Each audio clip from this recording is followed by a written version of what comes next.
Alright, hello everybody. I am back for a Easterlinks tournament guide here. This is going to be for Master Division, and we're going to get started here with holes 1.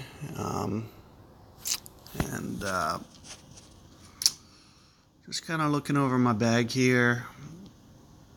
I do believe that you have to lay up on this one, so I don't think the wind is going to change day to day, and from what I've seen from yesterday, it's just kind of a side wind. You're not going to be able to get over the cliff unless it's pointed down somewhat, so we're going to kind of set up accordingly. I'm assuming that's going to mean long iron. It usually does. So the best long irons, in my opinion, usually on shots like this, have a good bit of backspin. I'm comfortable with 67. Otherwise, I'd probably switch up to this Saturn to get a little bit more backspin. But I don't think, the way that we used to use that hill on the old green, I've been going away from that on this new green because it just doesn't seem to feed to the hole as much. It doesn't always pass the hole. I've had it stop a couple times, whereas that never used to be a possibility. So I've been backing off my backspin on this first hole. So I'm just going to stick with backbone for this hole, and let's see if we can't put something out here in play and get started. One of the things that I just want to make a note of is this first tee shot. It plays a little bit downhill, of course. You can see you're kind of shooting to a lower target. So in addition to that, ring-wise, you want to account for that. And, if the wind's... Well, you saw I put a Kingmaker ball on. That's what I'm going to try to rely on for most of Master tournaments is Kingmaker balls, plus your winning Kingmakers. So it has good value, as in you're not going to lose any balls every time that you pull out a Kingmaker. So you're going to see me use a bunch of those. Anything else that I use other than a Berserker, those are the only two balls I'm recouping if I'm playing Master Division. So it's nice, especially on par 4s, to be able to use one of those two balls. So there you see it is kind of pointed directly to the side. I'm sure you could probably try to blast it and maybe bounce it over the cliff, but not even worth it. What I usually do is I usually curl this pretty good. I don't think you're going to see me do that here because it's so pointed so much to the left. I'm just going to kind of, and I'm going to go, I'm going to be pretty generous with the way that I aim. I'm going to go 10 rings there for a 10 wind. Of course, there's a great ball. I don't think it's going to be the end of the world. But you can see that it's, still kind of aggressive and it's coming over. You don't even really need that top spin. You can get away with,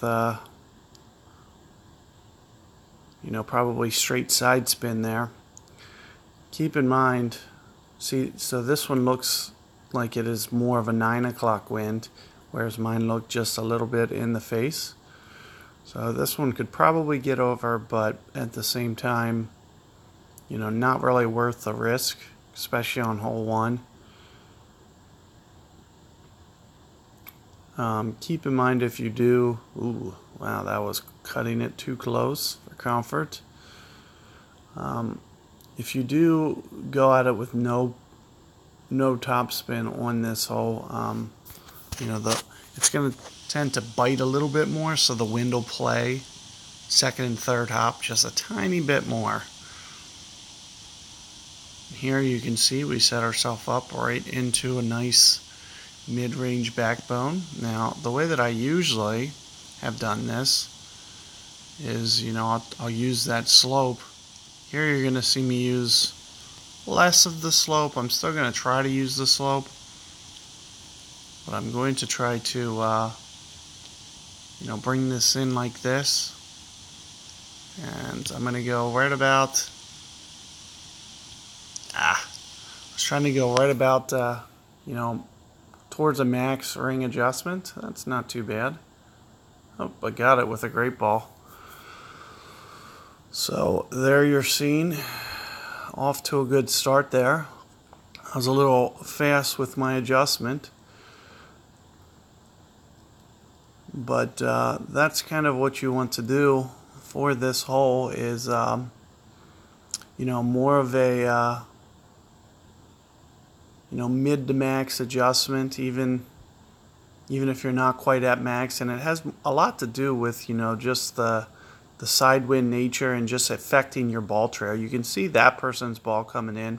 I think this is probably a replay just by how long it spun, but you can see those second and third hops, how they just kind of take off to the left without really slowing down. So that's why you kind of see me cutting it into the wind.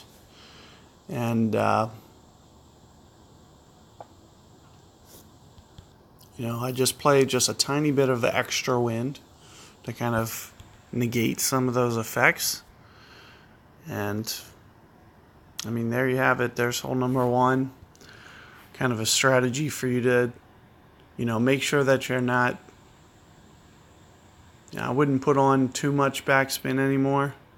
I used to like to, 6-7 bars and just slowly creep it down the hill.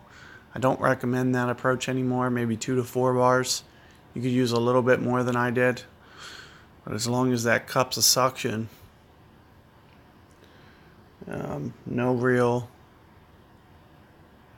problems with bringing in with a little bit of speed. So I've been keeping that in mind with some of my shots throughout this tournament. Just making sure, you get it to the hole, because if it is online, it might just suck into the cup. You just never know. I haven't seen too much bouncing off the sticks. So good luck with that first hole, and I'll be setting up here for the par 3 momentarily. So good luck.